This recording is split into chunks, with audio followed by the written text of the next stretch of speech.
नेहा सिंह राठौर अपने लोकगीतों की वजह से काफी चर्चाओं में आई। लोकगीत भी अलग अलग मुद्दे पर रहे जो समाज से जुड़े रहे। अब इनको एक समाज सेविका कहा जाए या फिर एक नेत्री के रूप में देखा जाए, यानी कि बड़ी पॉलिटिशियन के रूप में, तो सवाल कई सारे बनते हैं कि आखिर इनका विचारधारा क्या रहता है गाने लाने को लेकर।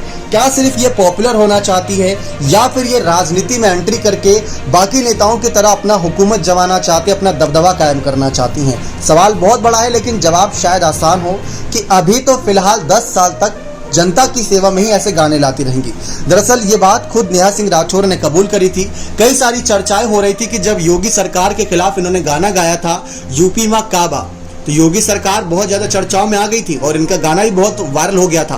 तो इनको नोटिस मिला, पुलिस कार्रवाई हुई, पति को नौकरी से निकाला गया, कई सारे मामले उसी समय घटे, लेकिन इन्हीं सबसे जोड़कर देखा गया।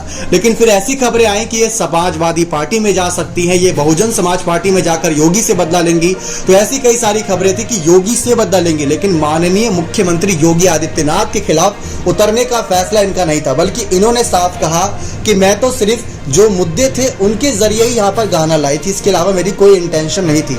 लेकिन सवाल ये बनता था उस समय कि क्या इन्हीं सब की वजह से अब चर्चाओं में तो आ गई हैं, लोग इन्हें जानने मानने लगे हैं। और पहले भी बीजेपी कई सारे ऐसे गायकों को टिकट दे चुकी है जो बहुत ही चर्चा में रहे। वैसे तो भोजपुरी सितारे हैं, जिसमें मनोज तिवारी की बात कर ले, निरहुआ की बात कर ले, रवि किशन की बात कर ले, लेकिन उसके बाद क्या नेहा सिंह राठौर बीजेपी में जाने को तैयार थी?